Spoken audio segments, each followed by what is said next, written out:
અને એક હોલની અંદર બેસાડે છે તો અમારા સરકારને વિનંતી છે કે સાહેબશ્રીને કે અમારી માંગણી નવી નથી, અમારી જૂની માંગણી છે. અમારે ટેકનિકલ ગ્રેડ આપી દેવામાં આવે, જે અમારી ટેકનિકલ ગ્રેડમાં 2800 થી 4200 છે. અને અમારી એક્ઝામ ઉચ્ચતર જે વગર એક્ઝામે આપી દે એવી અમે સરકારને વિનંતી છે. આ વહેલીમાં વહેલી તકે આપશે તો અમે શાંતિપૂર્ણ રીતે અમે આંદોલન કરીએ છીએ અને આ આંદોલનમાં શાંતિપૂર્ણ રીતે અમે પાછું ખેંચી લઈશું એવી માનનીય શ્રી ગુજરાત રાજ્યના પ્રમુખ, ગુજરાત રાજ્યના મુખ્યમંત્રી શ્રી ભૂપેન્દ્રભાઈ પટેલ, ગુજરાત રાજ્યના આરોગ્ય મંત્રી શ્રી ઋષિકેશ પટેલને અમે વિનંતી કરી રહ્યા છીએ. જય હિન્દ, જય ભારત. નર્મદા જિલ્લા મુખ્ય કન્વીનર પંકજજી પટેલ, નર્મદા જિલ્લાના પ્રમુખ શ્રી રાજેન્દ્ર તળવી.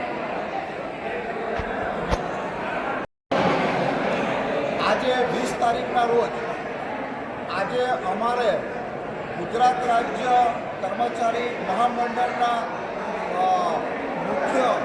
આજે પ્રમુખ શ્રી રણજીતસિંહ આર મોદીજી એમની અધ્યક્ષતા હેઠળ અમે તમામ જિલ્લા 33 જિલ્લાના આજે અમે કર્મચારીઓ MPHS supervisor, women health supervisor, multipurpose health worker, women health worker સહિત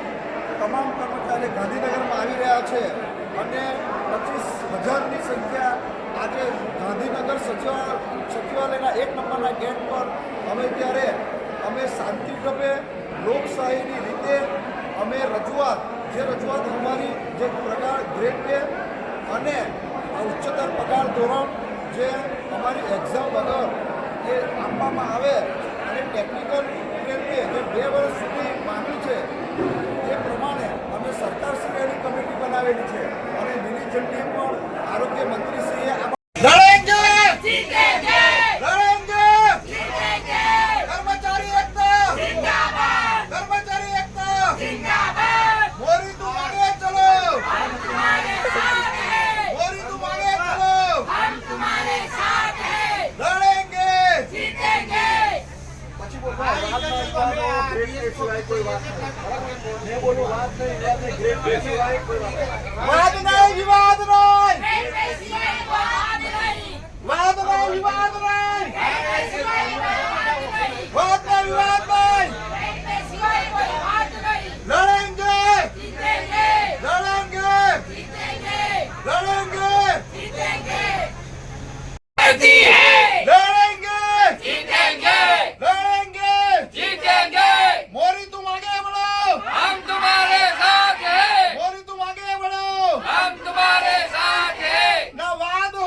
વિવાદ